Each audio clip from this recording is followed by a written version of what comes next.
Assalamualaikum teman-teman. Seperti biasa sebelum mulai Mimin mendoakan semoga teman-teman semua selalu dalam keadaan sehat walafiat. Oke, kali ini kita akan melanjutkan Martial Master versi novel bagian 712. Bagi yang baru bergabung, selamat bergabung. Dan bagi yang belum subscribe dulu lah agar Mimin tambah semangat lagi nih bikin videonya. Oke, kalau sudah kita langsung masuk ke isi ceritanya.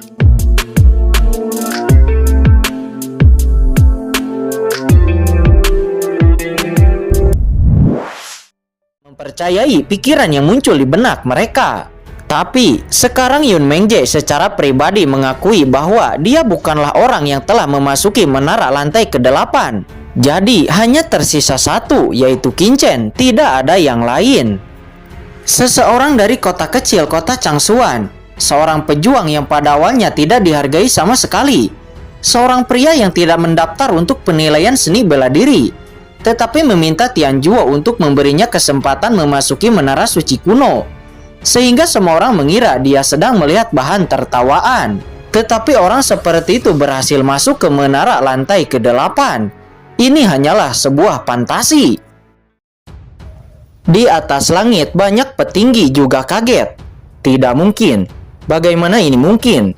Bagaimana Qingchen bisa lebih berbakat dari anakku? Pasti ada yang salah, kata Yun Dongguang. Penguasa Yunzhou itu berkata dengan marah. Putranya bukan yang pertama, bagaimana dia bisa menerima ini? Yun Dongguang, bukankah begitu? Mungkinkah Anda hanya mengizinkan Anda dari keluarga Yun yang menjadi nomor 1?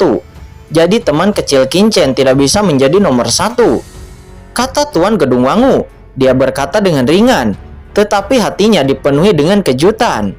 Bukannya dia tidak berpikir bahwa yang memasuki menara lantai 8 adalah Qingchen, tetapi dia awalnya berpikir bahwa itu adalah Yun Mengje. Tetapi sekarang Yun Mengje secara pribadi mengakui bahwa dia bukanlah orang yang memasuki menara lantai 8. Jadi hanya ada satu yang tersisa, yaitu Qingchen. Kejutan yang diberikan Qingchen kepadanya, bahkan dia sendiri sangat terkejut. Itu benar, aura di tubuh Qingchen sedalam laut dan dia bahkan tidak bisa melihat dan tidak bisa menembus diri Qingchen. Mengapa orang sombong seperti itu tidak bisa memasuki lantai 8? Tuan Tianxing, Qingchen ini sepertinya yang Anda diskusikan sebelumnya. Apakah dia benar-benar berasal dari kota di bawah Yunzhou? Kata Cuye, dia bertanya dengan tergesa-gesa. Tianxing Genren mengangguk dan kemudian berkata, Qingchen itu memang berasal dari kota Changsuan di bawah Yunzhou, dan dia juga menciptakan kekuatan yang disebut Papillon Cendi. Mendengar itu Cuye terkejut. Sebelumnya Qingchen meminta kesepakatan untuk memasuki menara suci kuno. Dia melihat bahwa aura Qingchen luar biasa dan tampaknya memiliki beberapa latar belakang. Jadi dia menggerakkan pikirannya dan memberinya dua pilihan. Namun siapa sangka Qingchen tiba-tiba memberinya kejutan besar. Bagaimana mungkin ini bisa terjadi? Memasuki menara lantai ke-8. Bahkan beberapa kekuatan teratas di rumah Mansion Guanghan mungkin tidak akan dapat mencapai hasil seperti itu. Apalagi sebuah kota di bawah Yunzhou, tempat sekecil itu, dengan lingkungan seperti itu. Itu hanya bisa disebut tanah tandus. Tetapi tidak disangka orang yang keluar dari tanah tandus seperti itu telah mencapai suatu prestasi dan memasuki lantai 8 dari menara suci kuno. Kualifikasi seperti itu berada di antara 10 besar di seluruh rumah Mansion Guanghan. Cuye nampak sangat bersemangat. Kali ini dia menghasilkan banyak uang. Tidak hanya dia mendapatkan seorang jenius yang memasuki lantai ke-8, tetapi ada juga 3 orang yang memasuki lantai 7, dan ada juga beberapa yang memasuki lantai 6. Ini jauh melebihi harapannya. Namun, memikirkan taruhannya dengan Qingchen, Cuye termenung lagi. Dia lupa, dia telah bertaruh dengan Qingchen. Jika Qingchen tidak bisa lulus ujian dari penilaian pemurnian, maka dia akan membunuh Qingchen di tempat. Ini, Cuye menjadi gila. Mengapa? Mengapa dia begitu impulsif dan menetapkan aturan seperti itu? Dia juga tahu betapa sulitnya melewati penilaian pemurnian Tianjuo. Apalagi divisi pemurnian Tianjuo memiliki peraturan yang ketat. Saat ini Tuan Yun Dongguang juga jelas memikirkan hal ini dan dia mau tidak mau mencibir. Tidak peduli seberapa bagus hasilnya, melihat ke belakang sekarang dia hanya akan bisa mati. Pada saat ini semua orang menatap menara suci kuno itu menunggu kemunculan Qin-Chen. Namun ternyata ini bukanlah akhir. Hanya untuk sesaat pemandangan yang mengejutkan semua orang muncul. Menara lantai 8 benar-benar menyala. Dalam sekejap semua orang menjadi gila. Ya Tuhan, apakah saya membacanya dengan benar? Apakah mataku silau? Atau apakah lantai 8 benar-benar bersinar? Aku benar-benar ingin melihat cahaya lapisan ke-8. Tidak mungkin. Tidak mungkin kita semua salah membacanya. Memang lantai ke-8 menyala. Surga. Seorang jenius kelas surga. Suara banyak orang bergetar terasa seperti akan pingsan. Saat ini bahkan orang-orang besar yang duduk di langit tidak bisa duduk diam dengan tenang. Boom! Aura mengerikan langsung jatuh. Dan Penatua Cuye yang memimpin penilaian, dia langsung datang ke menara suci kuno dalam sekejap. Tuan, banyak petugas dari Tianjuo yang memimpin penilaian langsung memberi hormat kepada Cuye. Cuye kemudian meletakkan tangannya di menara suci kuno itu dan merasakan menara suci kuno. Kemudian dia bersemangat dan ingin melihat apakah ada yang tidak beres dengan menara suci kuno. Sesaat kemudian menara suci kuno itu bersinar. Penilaian dilanjutkan dan hasilnya valid. Sungguh, benar-benar jenius kelas surga. Cuye bersemangat, janggutnya bergetar. Jenius kelas surga, konsep macam apa ini? Chen Shao terlalu kuat.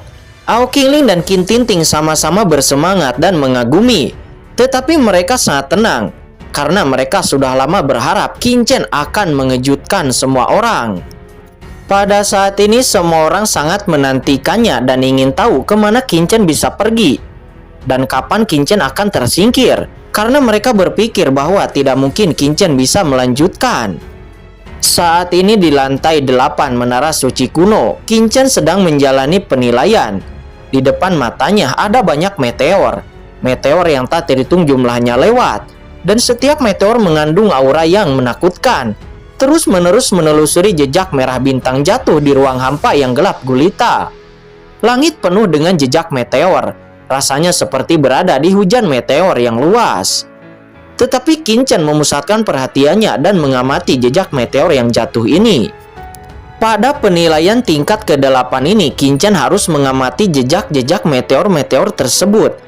Lalu kemudian menangkap 2 meteor dengan napas, struktur, bentuk, dan jejak yang persis sama di antara meteor-meteor tersebut. Dan kemudian mengambil kedua meteor itu. Qin-Chen mengangkat kepalanya dan matanya terfokus. Dia melihat meteor yang tak terhitung jumlahnya jatuh dalam kehampaan yang tak berujung. Menelusuri jejak yang rumit. Hal yang paling sulit adalah ada jutaan meteor dalam sekejap yang jatuh. Dan jika Anda ingin menemukan 2 meteor tertentu di antara jutaan meteor yang jatuh, bagaimana cara menemukannya? Qin-Chen mengangkat kepalanya lagi, matanya memadat, matanya dipenuhi dengan cahaya ilahi, dan dia bisa melihat hampir setiap jejak meteor. Ini sangat sulit. Qin-Chen terkejut, ujian lantai ke-8 ini terlalu sulit. Ini bukan hanya ujian penglihatan, tetapi juga reaksi, ingatan, persepsi langit dan bumi, dan bahkan pemahaman struktur. Sesaat kemudian Qin-Chen akhirnya menyadari bahwa ujian di lantai ke-8 ini adalah untuk menguji kekuatan jiwa. Karena hanya dengan gabungan pikiran dan jiwa yang dapat benar-benar membedakan meteor-meteor ini. Mari kita coba. Qin-Chen mendongak. Di tengah alisnya sebuah mata vertikal tiba-tiba terbuka. Itu adalah mata jiwa. Kekuatan jiwa yang menakutkan langsung menyebar. Sepertinya itu tidak sulit, kata Qin-Chen. Dia sangat tenang dan dengan cepat mencari meteor-meteor itu. Benar-benar kekuatan jiwa yang terlalu kuat. Bakat seniman bela diri, di mana kekuatan jiwa adalah bagian yang sangat penting. Dan meskipun Qin-Chen hanyalah seorang seniman bela diri di ranah akhir alam suci bumi, tetapi kekuatan jiwanya di atas kultivasinya. Itu hampir sebanding dengan master di ranah alam suci surgawi. Dan itu juga bukan alam suci surgawi biasa. Oleh karena itu aura bintang di depannya sangat jelas. Para jenius lainnya mungkin tidak akan dapat mendeteksi esensi meteor sama sekali. Tetapi di mata Qin-Chen tidak ada penampilan yang dapat bersembunyi. Pada akhirnya Qin berhasil lolos dari ujian lantai ke-8 ini. Segera seluruh menara lantai ke-8 menyala, dan pada saat yang sama sebuah lorong kosong muncul di depan Qin. Apakah dia benar-benar lulus ujian lantai ke-8? Di dunia luar semua orang tercengang. Tidak mungkin, bagaimana ini mungkin? Semua orang melihat menara suci kuno lantai 8 yang mekar dengan cahaya, dan mereka semua sangat tercengang. Ini, apakah Qin berhasil lolos ujian lantai ke-8? Dan apakah dia akan memasuki lantai ke-9? Semua orang saling memandang dan bahkan tidak percaya apa yang mereka lihat. Bagaimana mungkin anak itu? Kata Li Wanshui, dia juga membuka matanya lebar-lebar dan berkata dengan marah. Di sampingnya Yun Mengje juga membiru, dan seluruh tubuhnya nampak gemetar. Bahkan Ao Qingling dan Qin Tinting menarik napas dalam-dalam. Keduanya menatap menara suci kuno itu dengan mata yang indah, membuka mulut kecil mereka seolah-olah mereka bodoh.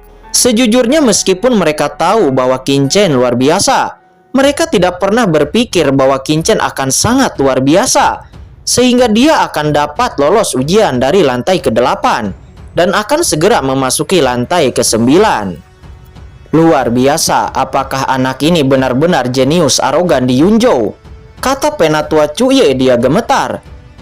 Dia merupakan kepala penilaian, tetapi sekarang dia tidak bisa lagi tetap tenang. Lantai 9 ini adalah lantai 9 terkuat dari menara suci kuno.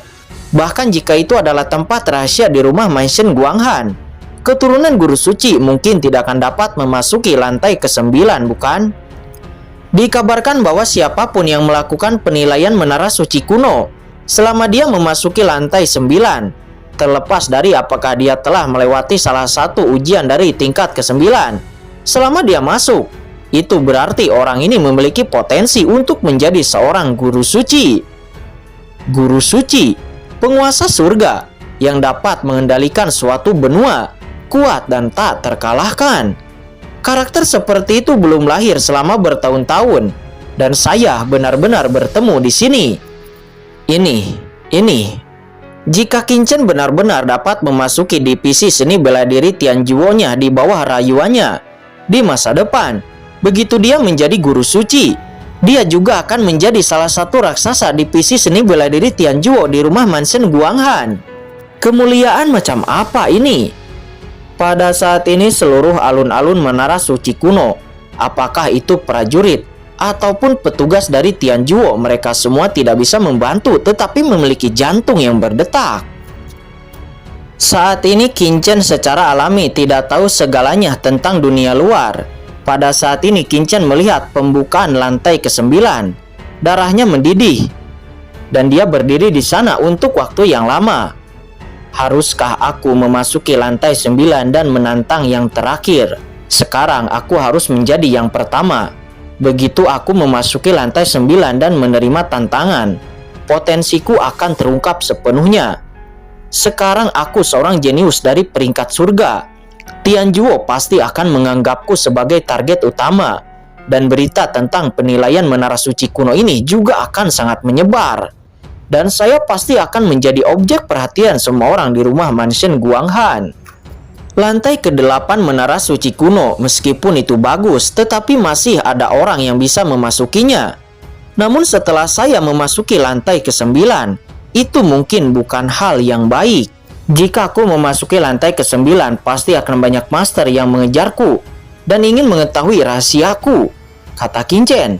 Sejujurnya jika Qin hanya ingin bergabung dengan divisi seni bela diri Tianjuo, maka Qin tidak perlu terlalu banyak berpikir. Tapi Qin memasuki menara suci kuno bukan untuk memasuki divisi seni bela diri Tianjuo, tetapi untuk meningkatkan dirinya dan mencari peluang. Di lantai 9 adalah pertarungan dengan Xuan Yuanjue yang pernah menjadi nomor 1 di menara suci kuno, jenius tingkat guru suci. Apakah aku akan mundur begitu saja? Kata Qin, dia segera berdiri dan tiba-tiba tersenyum. Untuk menjadi karakter paling memukau di seluruh rumah mansion Guanghan, apa yang harus ditakuti? Apalagi, bukankah Qin ingin menemukan Yuqiansu, Jiruyu, dan Chen Xixi? Semakin melambung tinggi reputasinya, semakin besar kemungkinan untuk menemukan ketiga wanitanya. Lalu apa yang masih Kincen ragukan? Memikirkan hal ini, mata Kincen tiba-tiba menjadi ditentukan. Langkahnya sangat tegas, dan dia berjalan menuju lantai ke-9. Cuing, segera Kincen langsung memasuki ruangan dari lantai ke-9.